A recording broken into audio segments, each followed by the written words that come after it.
Euskaldunok begibistako konpromisoa daukagu euskararen erabilerarekin. Baina gure aurren unibertsoa euskaldundu nahi baldin badugu, euskaraz hitz egitearekin ez da nahikoa. Beste zerbait behar da, zerbait gehiago. Aholkutxo bat.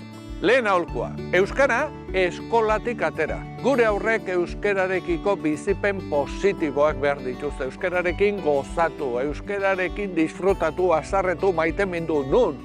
Kiroletan, musikan, aisialdian, eskolorduz kanpoko jardueretan eta horrekin batera euskarazko kultur kontsumoa sustatu behar dugu beraiekin.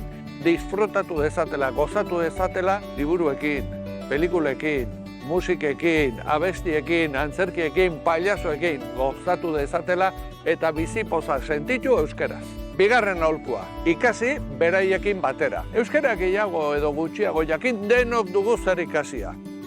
Eta egin genezakena da, gure seme-alabak gure irakasle bihurtu. Eta beraiekin batera ez dakizkigun hitzak esamoldea kontzeptuak ikasten joan. Beraietako askori gainera asko gustatuko zaie zuen irakasle bilakatzea. Eta aprobetxatu ariketak, aprobetxatu bideoak, aprobetxatu abestiak, ikasi beraiekin batera eta hobetu zuen euskara. Hirugarren aholkua, etxean egiten duten lana indartu.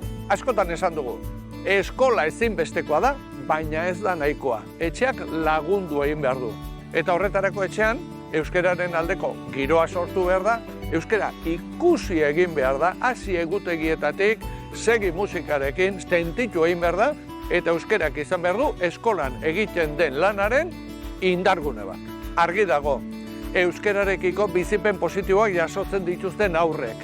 Euskararekin maitemindua, sarretu, jolastu, gozatu egiten duten aurrek, ondoren, euskararekiko askoz ere jarrera positiboagoa izaten dute. Hala baldin bada, egin dezagun egin beharrekoa.